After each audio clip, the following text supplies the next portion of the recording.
Iki ya aya cerita nate aya sultan heuh.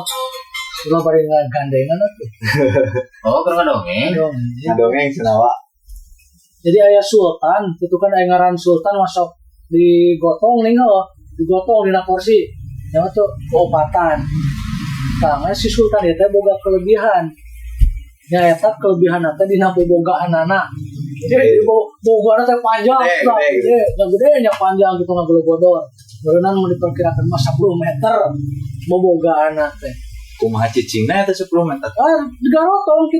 Eta bobogaana di Mungkin opatan manggul kursi anu 5an deui atau sekurang manggul bobogaanana saking ti panjangna. Badag bongko. Nah, dina hiji waktu eta sultan eta kan hayang indit-inditan. Ini digarotong gitu nya. Ari pas dia teh cek suatu, "Aduh. Nah, ieu naon euy? Pudih kieu nya." Ditoong ku ieu teh anak buahna, "Aduh, cek imah kana takal salah. Mundur heula eta teh." Maju di aman. Pas di belareup, alah geuning ieu mah haneut.